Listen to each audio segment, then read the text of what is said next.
Hi everyone, मैं रोहन यादव आप सभी का एक बार फिर से अपने यूट्यूब चैनल पर स्वागत करता हूं। जैसा कि आप सभी लोगों को पता है कि मैं अपने यूट्यूब चैनल पर समाज कार्य के संबंध में संपूर्ण जानकारी प्रोवाइड कराता हूं और शाम को 8 बजे जो क्लास होती है वो Sanjay Gandhi post graduate institute of medical science का यानी SGPGI MS से संबंधित मैं आप लोगों को संपूर्ण जानकारी प्रोवाइड कराता हूं, जिसकी एग्ज़ाम यानी परीक्षा तिथि जो घोषित की गई है वह 6 नवंबर 2022 को बताया गया है। इसी के संबंध में मैं आप लोगों से कुछ इम्पोर्टेंट प्रश्न लेकर आया हूं।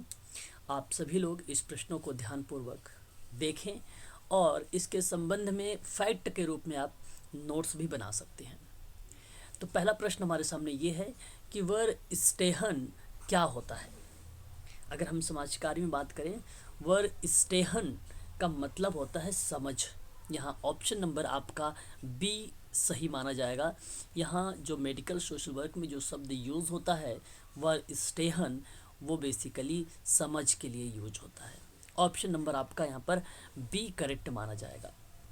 वहीं अगर हम लोग बात करें क्वेश्चन नंबर 2 के बारे में कि किसने भारत में जाति व्यवस्था के अध्ययन में वेबर के स्तरीकरण के प्रारूप का प्रयोग किया।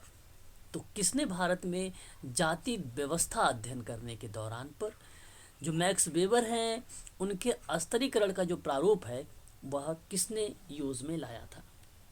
तो याद रखिएगा, इसका सही जवाब जो होगा, सही जवाब आंद्रे बेते होगा, यानी ऑप्शन नंबर आपका सी करेक्ट माना जाएगा यहाँ पर। ठीक है, याद रखिएगा, ये सभी प्रश्न फैक्ट के रूप में आप नोट कर सकते हैं। बात करते हैं अस्पृश्यता उन्मूलन एक्ट कब पारित हुआ। तो अस्पृश्यता अधिनियम अगर हम बात करें या एक्ट की बात करें तो यह सन 1955 में पारित हुआ था, 1955 में। ऑप्शन नंबर आपका पहला करेक्ट माना जाएगा यहाँ पर। बात करेंगे नेक्स्ट प्रश्न पर कि संस्कृति की एकीकरण के वर्णन में संस्कृति लय यानी यहाँ पे अगर हम बात करें तो कल्चर थीम भी कहा जाता है इसे, ठीक है, और लैग के नाम से भी जाना जाता है। तो इसकी अवधारणा को किसने प्रस्तुत किया है। प्रश्न अच्छा है आपके साथ, आप सबके सामने। तो यहाँ कल्चर जो थीम है जिसको हम लोग संस्कृति लय की अवधारणा की बात कर रहे हैं, तो आप सभी लोग ध्यान रखिएगा, Morris Appler is the right answer. Option number C correct माना जाएगा। ये प्रश्न Sanjay Gandhi post graduate institute of medical science का है और आप लोगों को बता दूं इसकी जो क्लास पर डे शाम को 8 बजे से चलती है, जिसकी फ़ीस 1999 रुपये रखी गई है। इसमें आप लोगों को ये सभी मॉक टेस्ट आपको दिए जाएंगे और यूनिट जो 1 से लेकर 7 दिया गया है सोशल वर्क में, उसका सभी PDF प्रोवाइड कराया जाएगा आप लोगों को, ठीक है। और साथ ही साथ जो प्रीवियस ईयर का क्वेश्चन पेपर हुए हैं PYQ मेडिकल सोशल वर्क में, उन सभी से आप लोगों को रूबरू करवाया जाएगा। बात करते हैं नेक्स्ट प्रश्न पर।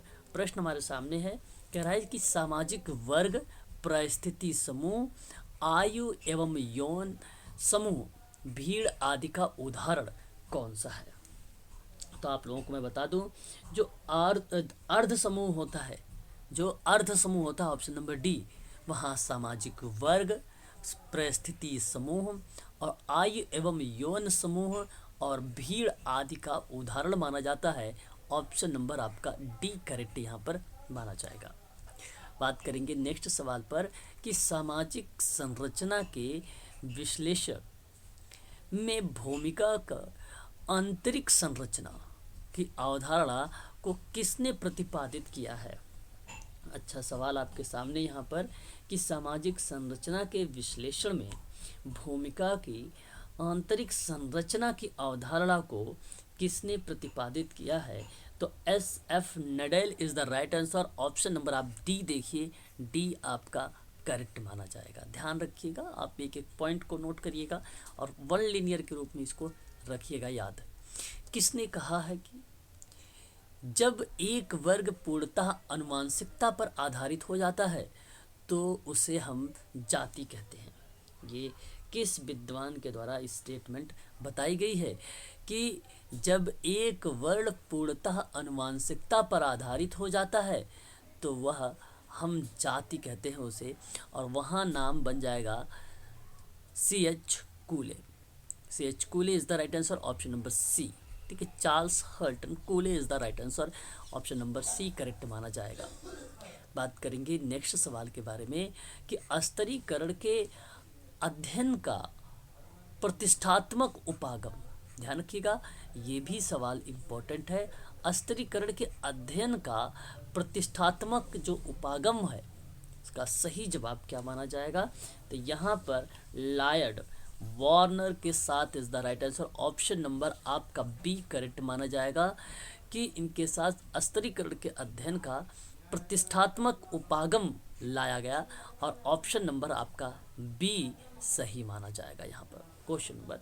नेक्स्ट देखेंगे, और अगला सवाल हमारे सामने, निम्नलिखित में से कौन एक प्रतिकूलन की विशेषता नहीं है? प्रतिकूलन की विशेषता नहीं है, तो याद रखिएगा अनिश्चितता विशेषता है, एक तरफा संघर्ष भी विशेषता बन जाएगी प्रतिकूलन की, और अप्रत्यक्ष घृणा भी प्रतिकूलन की विशेषता बन जाएगी। परंतु प्रश्न कहता है कि प्रतिकूलन की विशेषता नहीं है तो सहिष्णुता नहीं है, ऑप्शन नंबर आपका बी करेक्ट माना जाएगा। तो याद रखिएगा कि निम्न में से कौन एक प्रतिकूलन की विशेषता नहीं है, तो ऑप्शन नंबर आपका बी करेक्ट हो जाएगा। वहीं अगर हम बात करें नेक्स्ट और लास्ट सवाल के बारे में, तो ये आपके सामने है, कह रहा है कि जजमानी व्यवस्था, ठीक है, जजमानी व्यवस्था सेवाओं का वस्तुओं से विनिमय है। ठीक है, तो इसका सही जवाब क्या होना चाहिए? प्रथाओं के अनुसार। ठीक है, जजमानी व्यवस्था सेवाओं के वस्तुओं से विनिमय है, ये प्रथाओं के अनुसार बताया जा रहा है, ऑप्शन नंबर आपका सी करेक्ट माना जाएगा। ठीक है, तो ये जो सारे प्रश्न आप देख रहे थे, ये प्रश्न थे संजय गांधी पोस्ट ग्रेजुएट जो है इंस्टीट्यूट ऑफ मेडिकल साइंस से संबंधित। यदि इसके बारे में आपको अधिक जानकारी चाहिए तो आप 8506031308 पर आप संपर्क करके व्हाट्सएप के माध्यम से या कॉल के माध्यम से संपूर्ण जानकारी आप प्राप्त कर सकते हैं। चलिए, आज के लिए बस इतना ही।